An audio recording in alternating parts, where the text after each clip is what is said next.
Bien, entonces vamos a comenzar por definir a esta enfermedad, que en realidad es un síndrome clínico.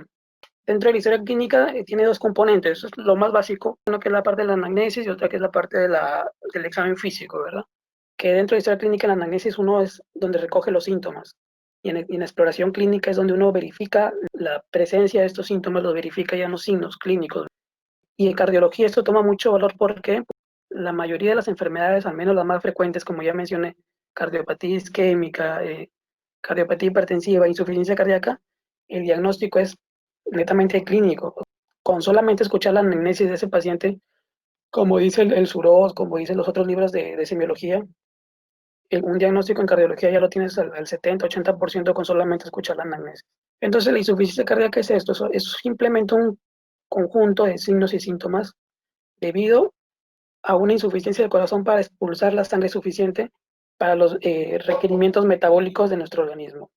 En este punto ustedes se preguntarán en esta corta definición que les estoy dando, ¿qué puede llevar al corazón a claudicar en su función? Son un sinfín de causas que puede llevar al corazón a una insuficiencia cardíaca, pero todas van a confluir en un punto en común al final, a esto, a un paciente con insuficiencia cardíaca, a que su función de bombear se ha perdido. O en cierto punto la enfermedad puede estar aún conservada, pero ya está sufriendo sobrecarga de presiones y de volúmenes, como dice ahí. Esa figura que ustedes ven ahí abajo es la figura de las cámaras cardíacas. Un corazón cuando funciona bien, su dinámica, su hemodinámica está bien, las cámaras por fisiología que sabemos que funcionan a ciertas presiones y con ciertos volúmenes. Esos números que ven ahí corresponden a las presiones de las cámaras y son las presiones normales.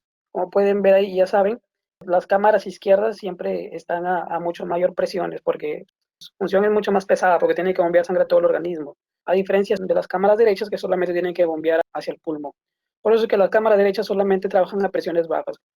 La sangre va de un espacio de mayor presión a menor presión. Por eso es que la aurícula derecha, que es donde retorna toda la sangre, es la cámara con menor presión.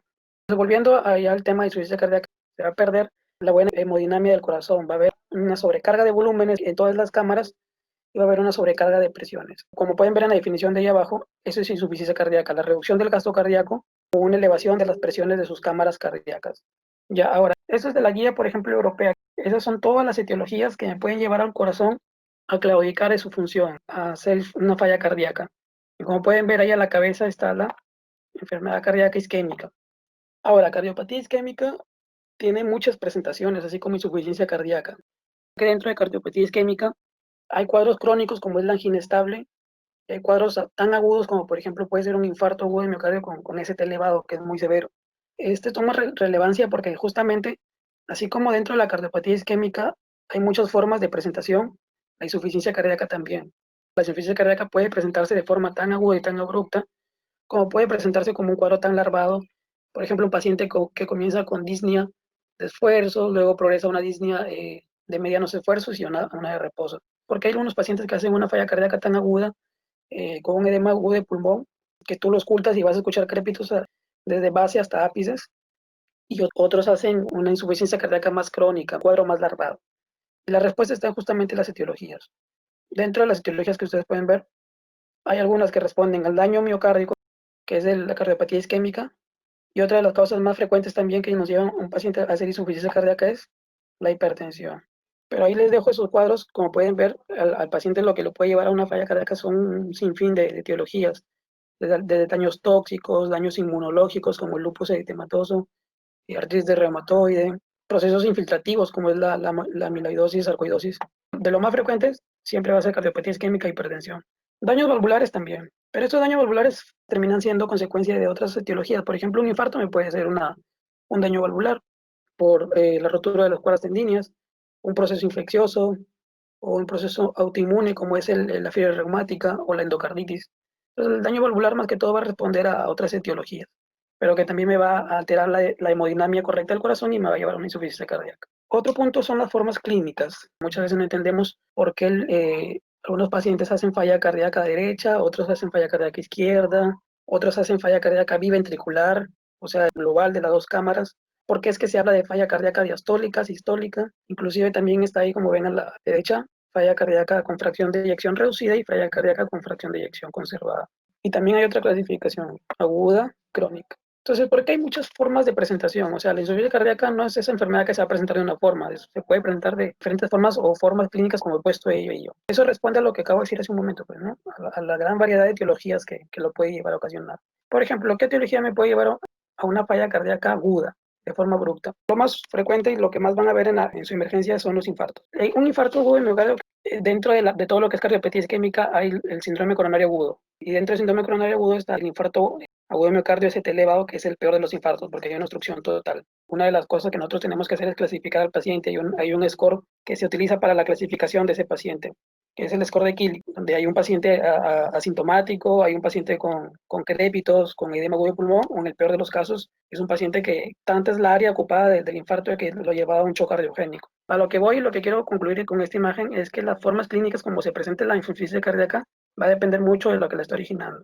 Un infarto agudo de miocardio me puede llevar a la claudicación del ventrículo izquierdo, si es que es el caso de que el infarto ha sido en el ventrículo izquierdo, a falla aguda de las cámaras izquierdas, como por ejemplo es la congestión pulmonar.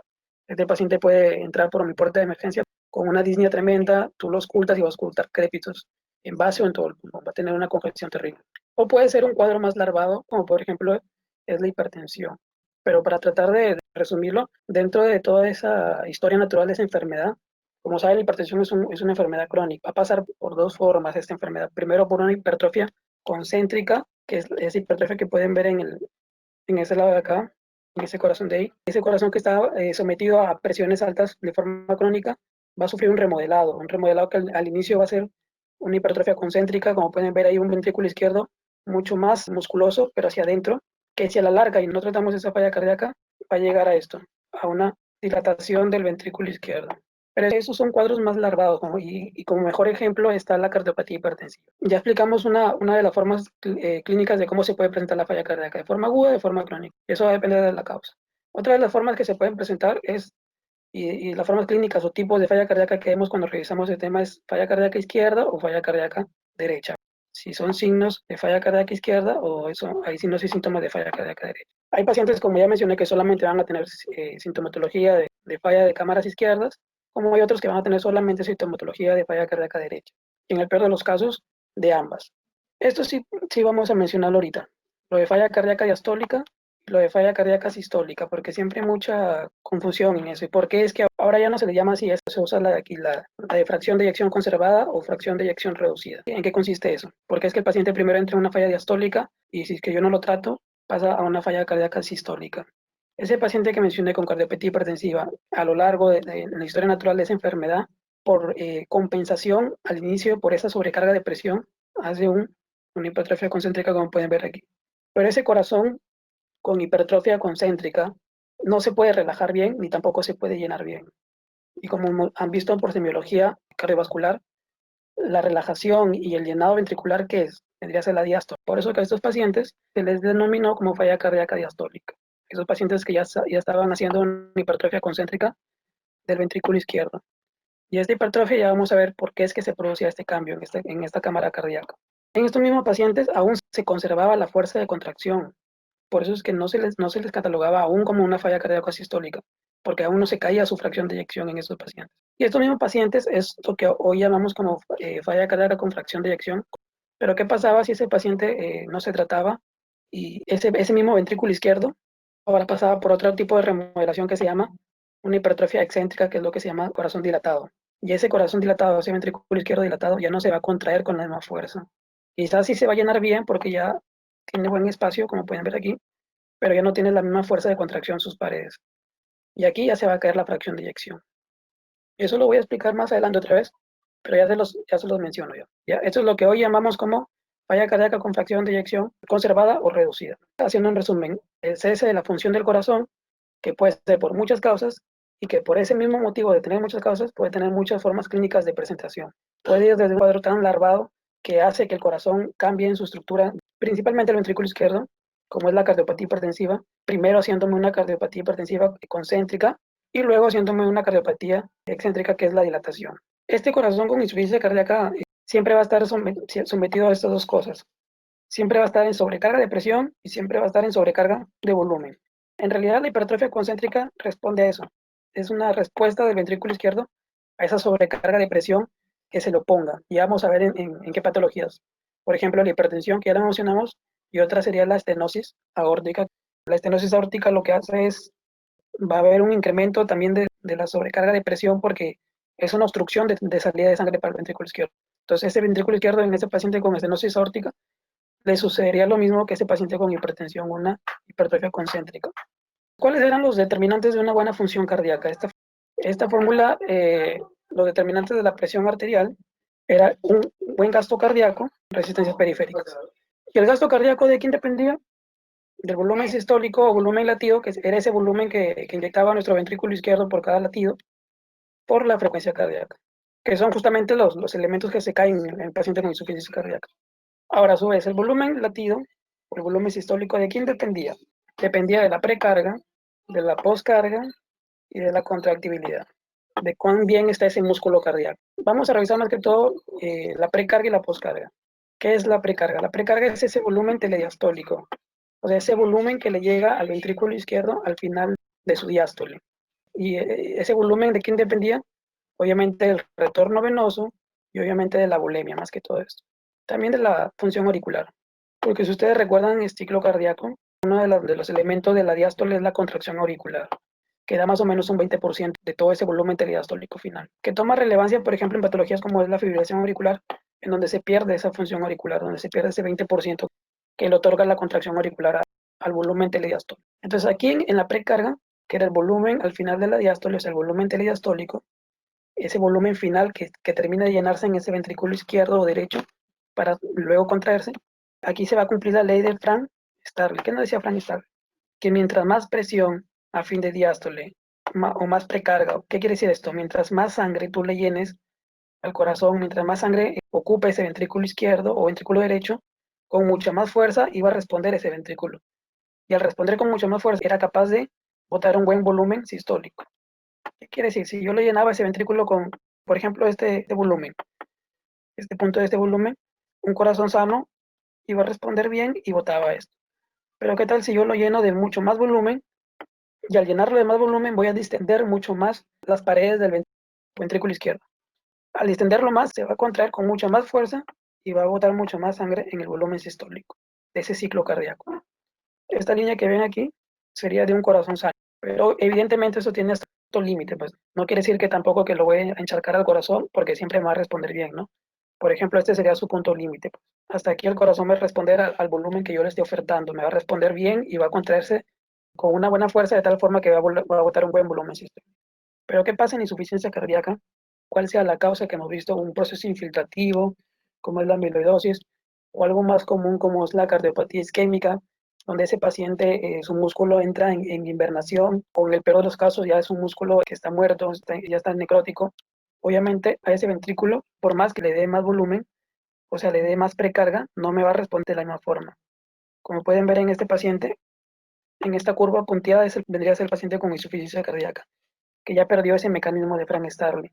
Por más que yo le dé volumen y distienda mucho más sus paredes ventriculares, no va a regresar con la misma fuerza, no va a botar ese mismo volumen sistólico.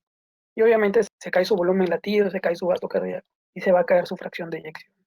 Esta liga que ven acá, las redonditas, vendría a ser ese corazón sano, ese ventrículo izquierdo que aún conserva esas propiedades de contractibilidad, que mientras tú más lo estires, con mucha más fuerza regresa y con mucha más fuerza entonces el corazón va a botar más volumen sistólico. Pero ¿qué pasa si ha sufrido un proceso infiltrativo, un infarto, una angina estable? Vendría a ser lo que está acá, un corazón que ha perdido su función de contractibilidad. O por ejemplo, en el contexto de la cardiopatía hipertensiva, como he mencionado, si no lo tratamos, esa hipertrofia concéntrica, luego pasa a ser una hipertrofia excéntrica, que vendría a ser un corazón dilatado, que ya no se contrae de la misma forma, que por más que tú le estires, por más que tú le des más volumen al final de la diástole, ya no va a regresar de la misma forma, no va a regresar con la misma fuerza. Ese es como primer punto, ese es uno de los mecanismos que se pierde en un paciente con insuficiencia cardíaca. ¿De qué otra variable dependía también el volumen latido? De la poscarga. La poscarga es esa fuerza que se le pone el corazón al ventrículo izquierdo o ventrículo derecho a inyectar la sangre, ¿verdad? Por ejemplo, ¿en qué pacientes estaría aumentada la poscarga? En el paciente hipertenso o en el paciente con estenosis aórtica. Y dentro del paciente con insuficiencia cardíaca también está aumentada la poscarga por unos mecanismos que se llaman los mecanismos de compensación. este sistema renina-angiotensina-aldosterona. Este sistema, ¿cuándo se activa? Cuando hay hipoperfusión. Y es justamente lo que está sufriendo este paciente con falla cardíaca, ¿verdad? Va a haber una hipoperfusión periférica. Y los riñones no va a ser la excepción. El problema también, pues un paciente chocado por cualquier cosa, por una deshidratación, por ejemplo, por una diarrea, un paciente pediátrico, generalmente las diarreas. Todo confluye en, ¿qué? En la hipoperfusión, ¿verdad?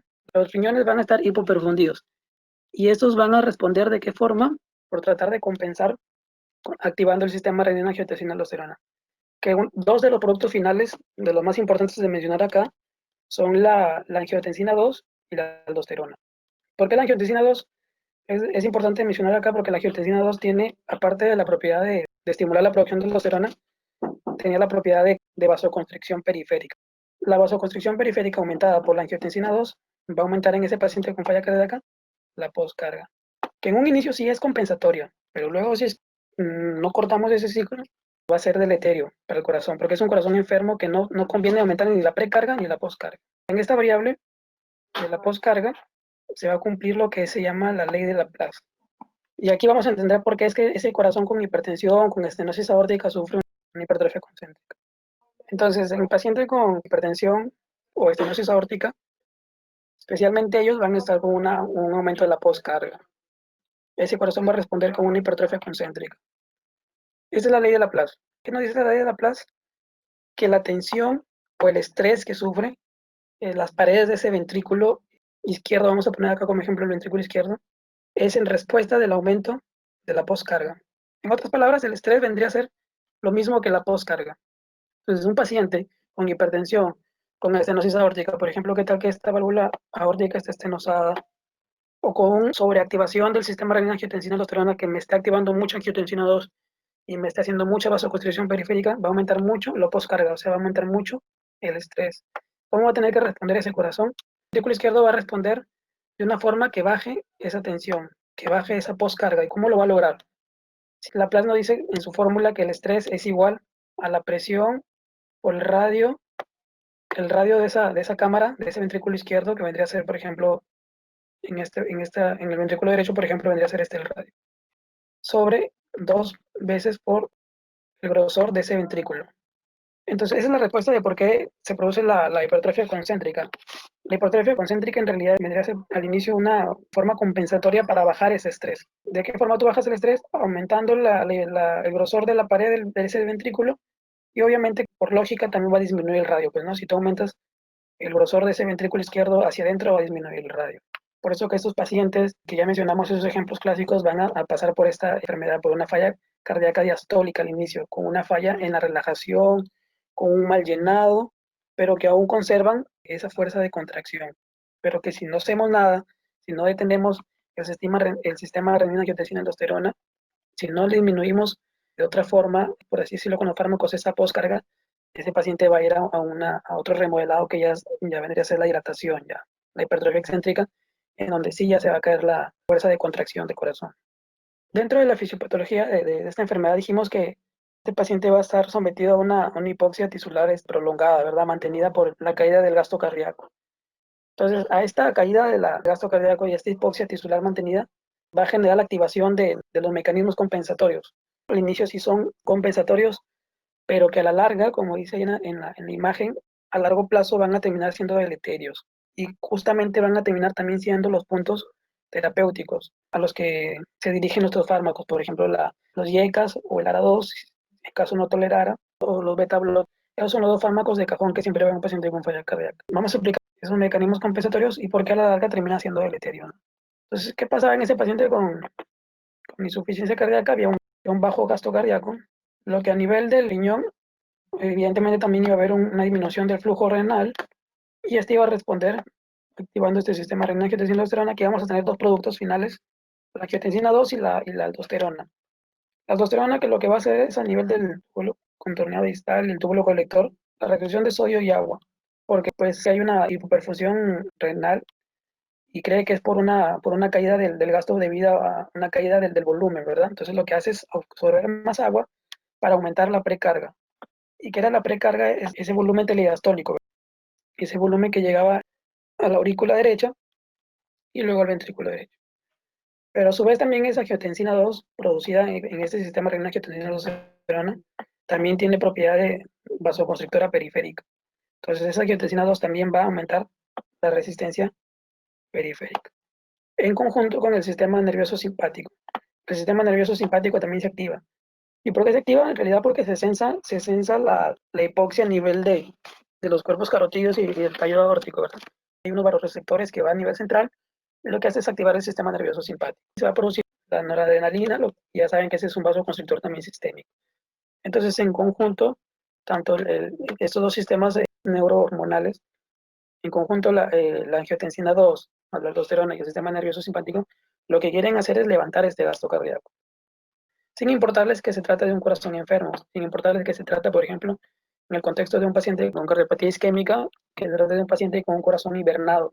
El corazón invernado es ese corazón de un paciente con angina estable, que en largo plazo le está llegando menos flujo coronario y el músculo cardíaco decide invernar, o sea, comienza a contraerse de una forma más reducida. O en el peor de los casos, por ejemplo, un paciente ya con infarto. Entonces, estos sistemas en realidad lo que quieren hacer es compensar ese bajo gasto cardíaco, pero en un corazón enfermo no es tan conveniente mantener sostenido estos sistemas compensatorios, ¿ya? Por eso es que son los triggers terapéuticos, bloquear estos dos sistemas. Uno con los IECAS y otro con los beta blocks, vas a bloquear lo que es el sistema nervioso simpático. Porque saben que el corazón tiene receptores beta adrenérgicos, entonces con eso consigues bloquear estos dos mecanismos. Y acá está lo que estábamos mencionando, ¿verdad? Esa precarga, ese aumento de volumen, en conjunto con la poscarga, esa fuerza que se le ponía al corazón, ¿verdad? De bombear, era esa fuerza que se le ponía a mi ventrículo izquierdo de bombear. En forma compensatoria, el ventrículo izquierdo me iba a responder de qué forma, de una hipertrofia. Que si yo no hago nada, que si ese corazón se mantiene a lo largo del tiempo con sobrecarga de presión y sobrecarga de volumen, que son las dos variables que van a estar siempre presentes en estos pacientes con falla cardíaca, la sobrecarga de presión y la sobrecarga de volumen. La sobrecarga de presión, ¿por qué? Ya dijimos por la activación permanente del sistema renina-angiotensina-aldosterona y el sistema nervioso simpático. Entonces siempre va a estar en sobrecarga de presión y eso lo puede llevar a un remodelado de una hipertrofia concéntrica. Y la otra es la sobrecarga de volumen, que vendría a ser la precarga, pues, ¿no? En un corazón enfermo, no se va, que ya dijimos que pierde el mecanismo de Frank Starling, no se va a contraer de la misma forma. Y finalmente va a ser una dilatación. Por así decirlo, vendría sería una parte, un remodelado final de ese ventrículo izquierdo. Ya un corazón totalmente dilatado, fibrosado, que no se va a contraer de la misma forma. Esa figurita de acá es el mecanismo de por qué se producen los edemas, ¿no? Porque en realidad como hay una congestión pulmonar, si es que sea el caso de que sea una falla cardíaca izquierda, o puede haber una congestión sistémica en caso sea una falla cardíaca derecha, lo que va a haber es un aumento de la presión hidrostática. Este mecanismo de Starling no era más que el equilibrio entre esas presiones endovasculares y intersticiales, en donde el paciente con insuficiencia cardíaca o como por ejemplo paciente cirrótico o por ejemplo paciente con síndrome nefrótico, va a ocurrir un edema. En el paciente con insuficiencia cardíaca, el edema se va a producir más que todo por el aumento de la presión hidrostática. Y por ejemplo, en un paciente con cirrosis o síndrome nefrótico, que sabemos que lo que está haciendo lo que está viendo es una baja producción de proteínas, en el caso de la cirrosis, en el caso del síndrome nefrótico, la pérdida de las mismas, lo que se va a perder es esa presión coloidosmótica, que es esa presión que jala hacia adentro. Entonces, el edema del paciente cardíaco responde a eso, al aumento de la presión hidrostática por la congestión que está viendo. Y esos serían los signos y síntomas. La insuficiencia cardíaca responde a eso, responde a la congestión pulmonar que puede haber, en el caso sea de una falla cardíaca izquierda, o una congestión sistémica, el caso sea de una falla cardíaca derecha o global. Esto es normal. Sabemos que el gasto cardíaco está en función de la frecuencia cardíaca por su volumen sistólico, ¿verdad? Y sabemos que la frecuencia cardíaca, no estamos alterados, oscila entre 70, 80, 90. Ahí está 70 en ese ejemplo. Y un volumen sistólico, el volumen sistólico normal es 70. Por cada contracción, por cada latido, ese ventrículo izquierdo bombea 70 mililitros. Entonces, de tal forma que el gasto cardíaco vendría a ser más o menos 490 a 5 litros, que precisamente es el volumen total de sangre que tenemos, ¿no? O sea, mi corazón bombea toda la sangre que tú tienes en un minuto, te da vuelta en un minuto, que es la fracción de eyección. Y es importante definirla porque es la variable con la que se define ahora y se clasifica la insuficiencia cardíaca actual. En la guía, por ejemplo, en la guía europea, cuando ustedes la revisen, van a ver que ya la insuficiencia cardíaca la clasifican de acuerdo a esta variable, la fracción de eyección.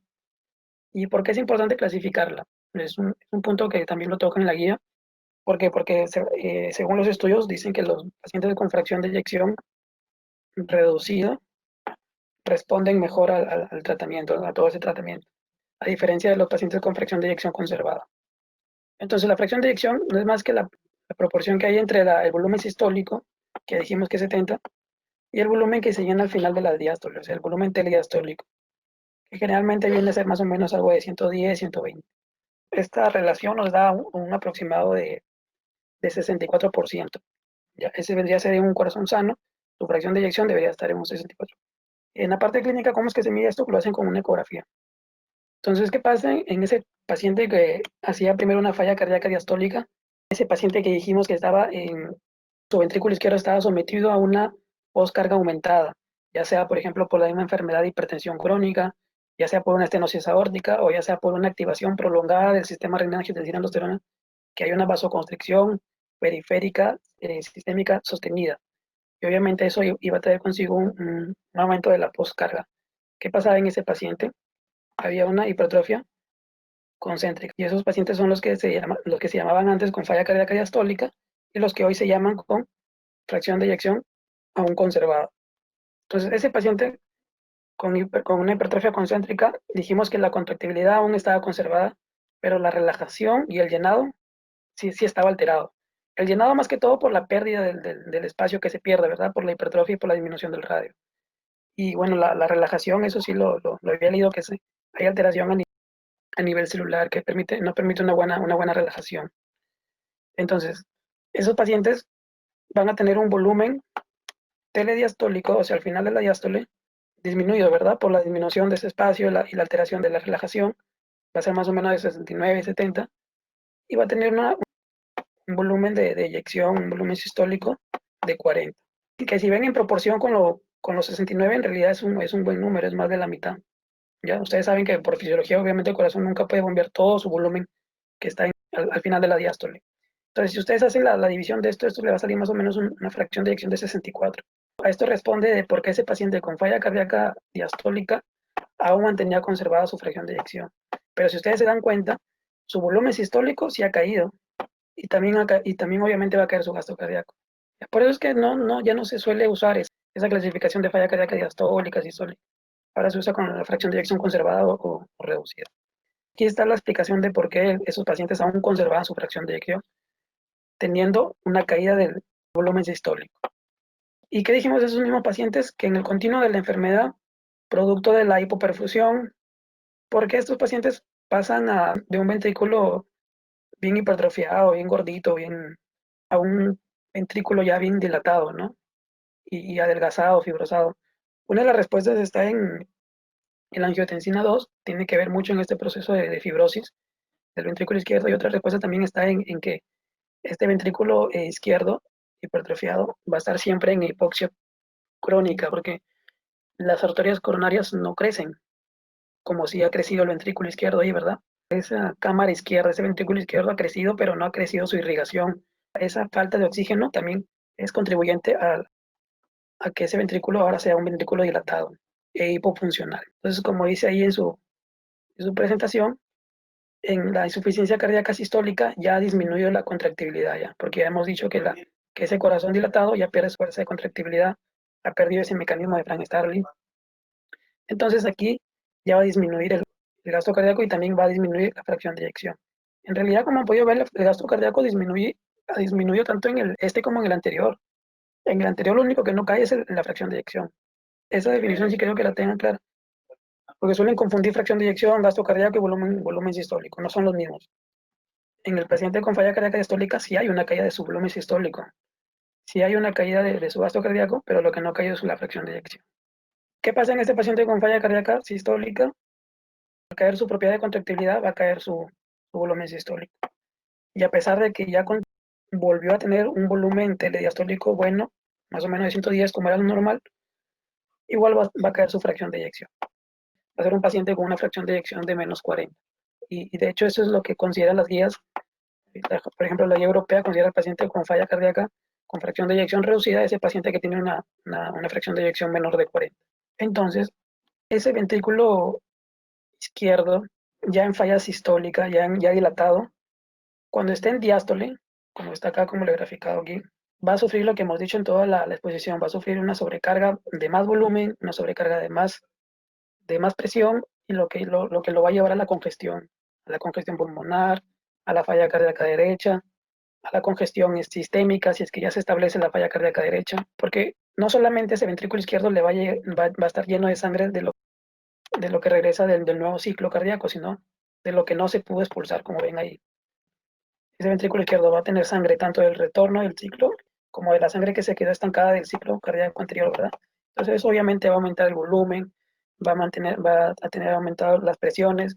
Es lo que hemos venido diciendo durante toda la exposición. Estos pacientes con falla cardíaca pierden su hemodinamia, pierden las presiones cavitarias, pierden los volúmenes, y eso finalmente lo que va a hacer manifiesta los síntomas. En realidad, hablar de síntomas de insuficiencia cardíaca son esos síntomas clásicos: el edema, la disnea, la ingurgitación yugular, el reflejo hepatoyugular, la hepatomegalia. Entonces, los signos y síntomas más que todo van a responder a esto, a la fisiopatología que ya explicamos, ¿ya? Los signos y síntomas van a responder más que todo a la sobrecarga de volumen y de presiones que hay, y obviamente esto va a hacer de forma retrógrada una congestión pulmonar en el caso sea una falla izquierda, y una congestión sistémica en caso sea una falla cardíaca derecha. Eso ya lo expliqué ya, igual se los dejo ahí. En la insuficiencia cardíaca y sistólica lo que hay es una baja contractibilidad, y como ejemplo ponen ahí, por ejemplo, en la cardiopatía isquémica. Ahora, hay otras causas de miocardiopatías.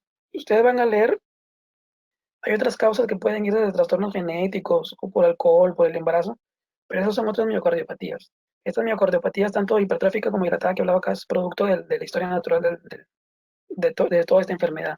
Entonces, esa es otra forma clínica que hablamos ahora en el inicio, que era el paciente con insuficiencia cardíaca derecha y el paciente con insuficiencia cardíaca izquierda.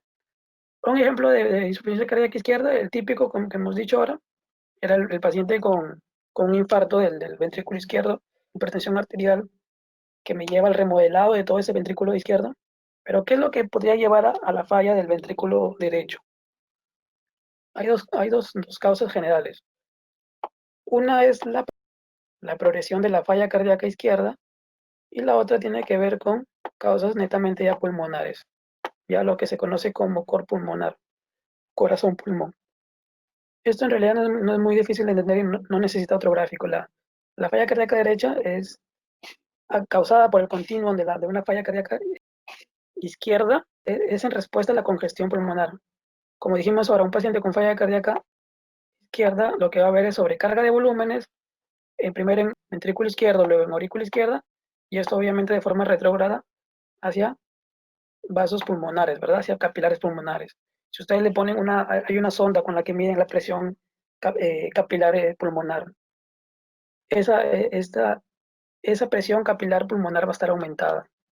Y ya dijimos que la extravasación, o sea, el edema en el paciente cardíaco responde a ese aumento de la presión hidrostática. En este caso, en los vasos pulmonares, también va a haber un aumento de la presión hidrostática y va a haber una extravasación del plasma. Puede irse el intersticio pulmonar, o en el peor de los casos puede irse al alveolo. Entonces, ese pulmón congestionado para esta arteria pulmonar, y más aún para este ventrículo derecho, va a ser mucho más difícil de bombear la sangre. Entonces, este ventrículo derecho es el aumento de la poscarga, ¿no? Dijimos que la poscarga era todo eso que se le opone tanto al ventrículo izquierdo como al ventrículo derecho a inyectar la sangre, pues, ¿no? Entonces, en este caso, ese pulmón congestionado va a ser mucho más difícil de bombearles la sangre por parte del ventrículo derecho. Entonces, por eso es que va a caer la función del ventrículo derecho. Y este paciente con insuficiencia cardíaca izquierda, si no se le trata a tiempo, va a ser una insuficiencia cardíaca biventricular, donde ustedes ya pueden evidenciar tanto signos y síntomas de congestión pulmonar como sistémica. Ya, otra causa de la insuficiencia cardíaca derecha, como dijimos acá, son patologías netamente pulmonares. Ya sea cual sea la enfermedad pulmonar, hay dos ejemplos: el enfisema, que vendría a ser del EPOC, o una embolia pulmonar. Sería inclusive un ejemplo de agudo y crónico, ¿verdad? Por ejemplo, el enfisema sí vendría a ser algo más crónico. El EPOC es un proceso, es una enfermedad más crónica. En cambio, el tromboembolismo pulmonar es una complicación aguda. ¿Qué es lo que ocurre? Había una relación muy importante en el pulmón, que era la relación ventilo-perfusión, ¿verdad? Esa relación siempre tendría que mantenerse entre 0,8 a 1. ¿Qué quiere decir? De que todo alveolo bien ventilado siempre tiene que ser bien perfundido, ¿verdad? Y eso a nivel de toda la economía pulmonar. Pero esta relación se va a perder, sea por cual sea la causa. Por ejemplo, en el enfisema va a haber una mala ventilación. En el tromboembolismo pulmonar se va a cortar la perfusión. Entonces, ¿qué hace el pulmón al detectar que hay zonas donde se pierde esta relación ventilo-perfusión? Hace una redistribución de flujo. Y ese es un término que lo van a escuchar. Entonces, la causa de la falla cardíaca derecha acá es por la redistribución de flujo. ¿Qué quiere decir esto? Mira, vamos a la figura de abajo. En este sentido, como está ahí, ese sería el sentido, o sea, esa sería la arteria pulmonar que irriga el pulmón y luego esto sería ya las venas pulmonares que van hacia la aurícula izquierda. Hay una vasoconstricción refleja para esas zonas donde se ha perdido la relación ventilo-perfusión. Por ejemplo, en esta zona que se perdió la relación ventilo-perfusión, ya sea por una mala ventilación o una mala perfusión, va a haber una vasoconstricción aquí. ¿Y esto con qué fin?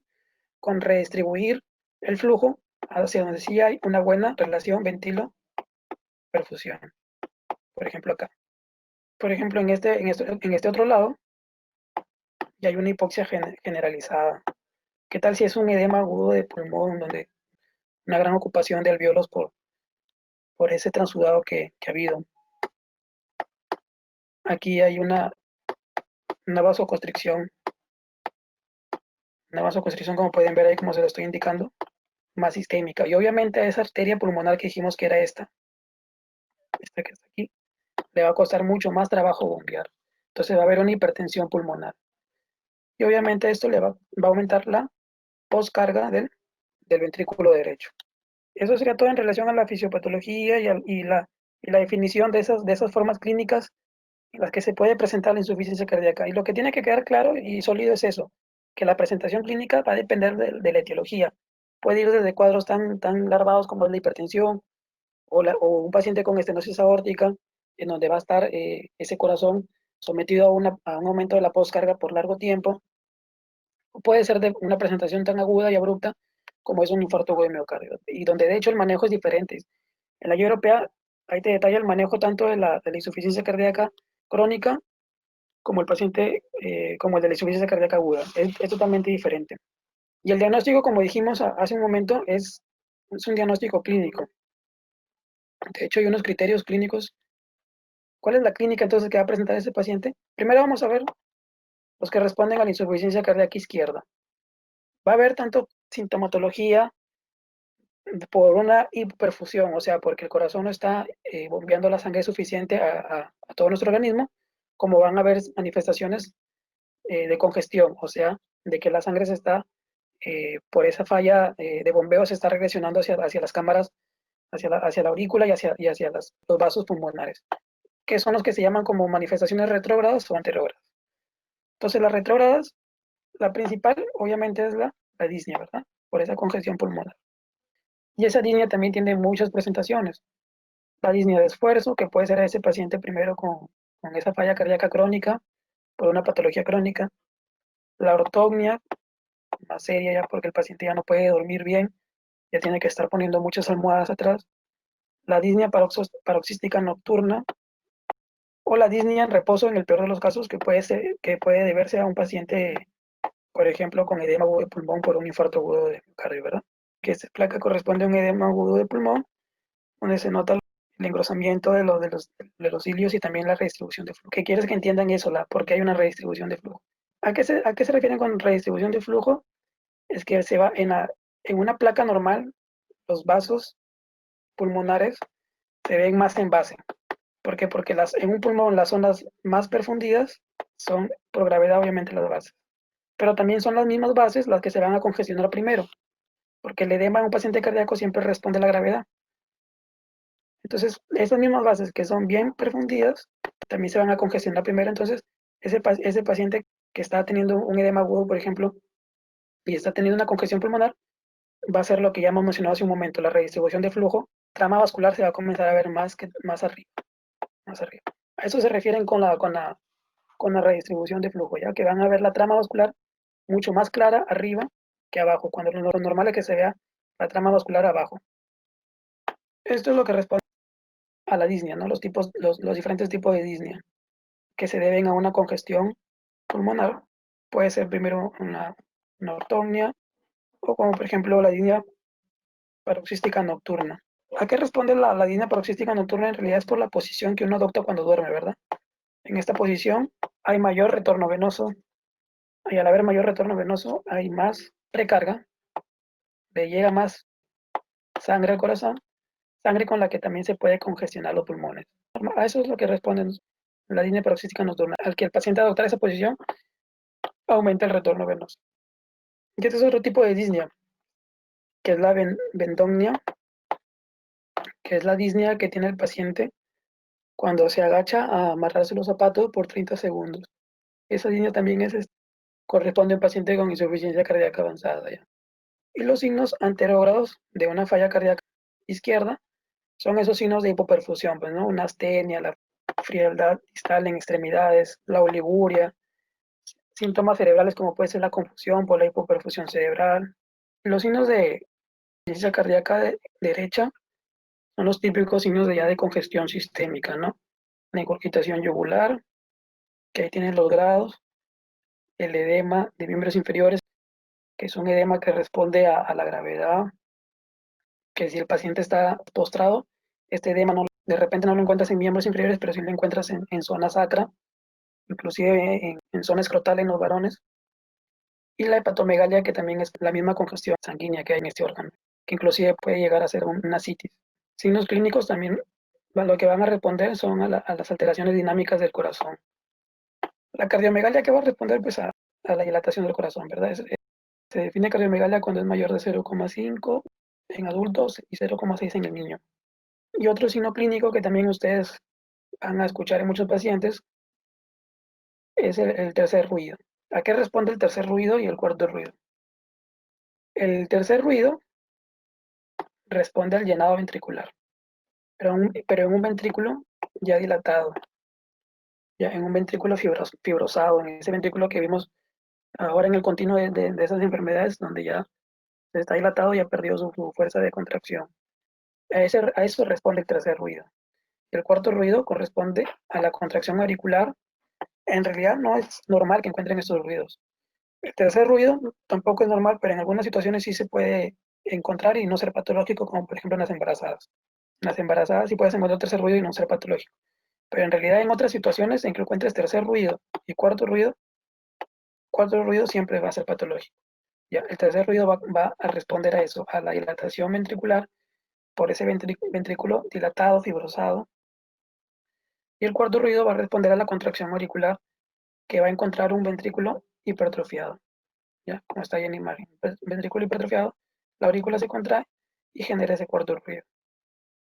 Y toda la clínica que puedan encontrar en un paciente con insuficiencia cardíaca se resume aquí en los criterios de Framingham, que según estos criterios tú puedes hacer el diagnóstico con dos criterios mayores o un mayor y dos menores.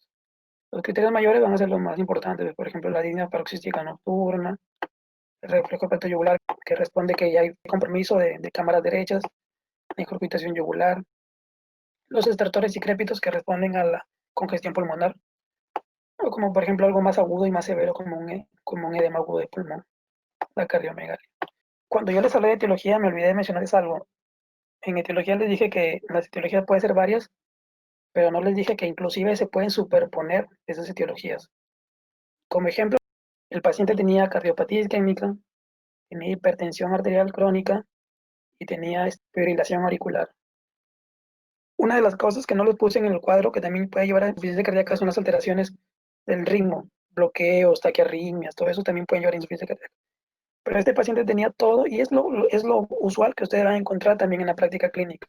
No esperen encontrar un paciente solamente con hipertensión o con cardiopatía isquémica. Pueden encontrar todos estos cuadros superpuestos.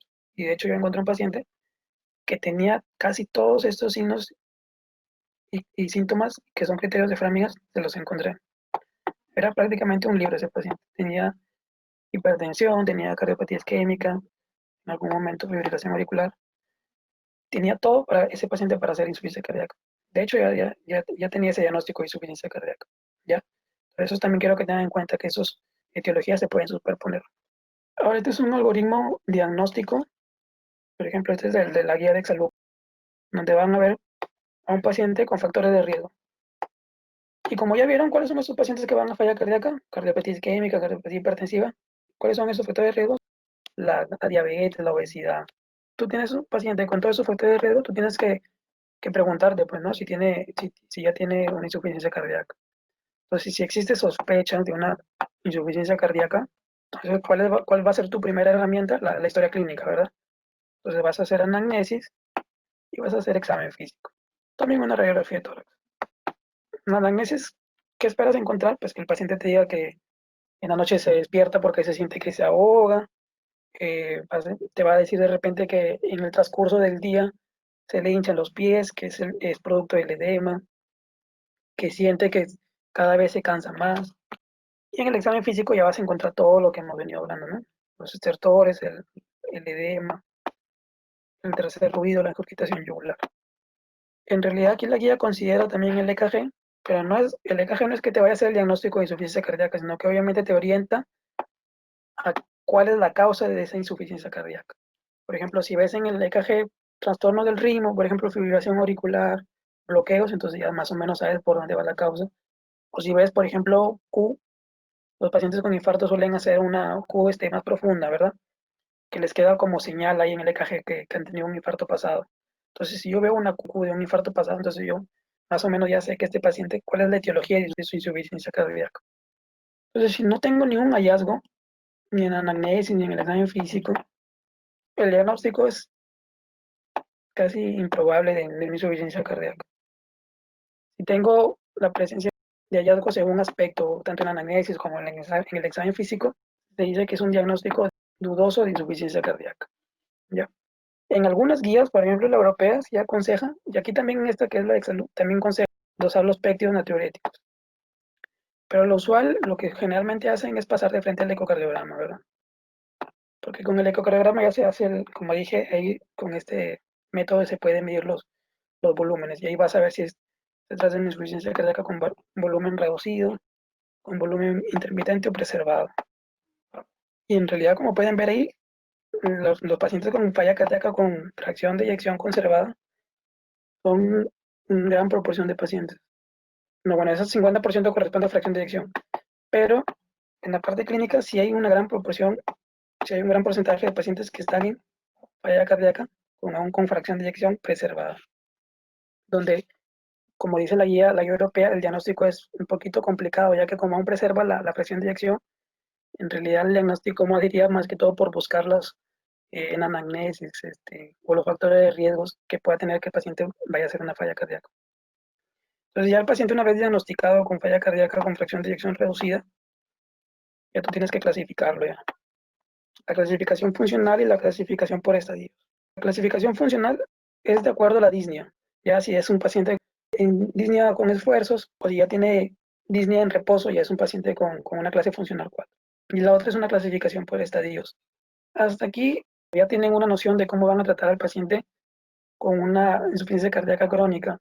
Van a tratar de bloquear esos mecanismos compensatorios que a la larga van a ser deleterios. Van a bloquear el sistema renina-angiotensina-aldosterona con los IECAS, a bloquear el sistema simpático con los beta blocks, y esos son los fármacos de cajón que tienen. También si es que no, cuando ya lean las guías, también suelen usar aldosterona, le agregan al paciente que no responde primero al IECA y el beta block, le agregan aldosterona. Y hay otro fármaco, que es el sacubitril valsartán, que también es un fármaco nuevo que lo hablan en la guía europea. Me olvidé de hablarles del péptido natriurético.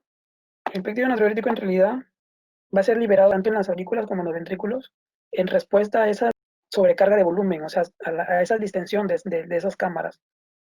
Entonces, al distenderse, las cámaras van a liberar este péptido natriurético cerebral precisamente para restar la sobrecarga de volumen. porque este péptido natriurético lo que va a hacer es, a nivel renal, estimular la natriuresis. Ese paciente va a comenzar a orinar, orinar, orinar. Pero ¿qué ocurre? Que a nivel sistémico hay una enzima que la degrada. Se llama la enzima la niprinicina.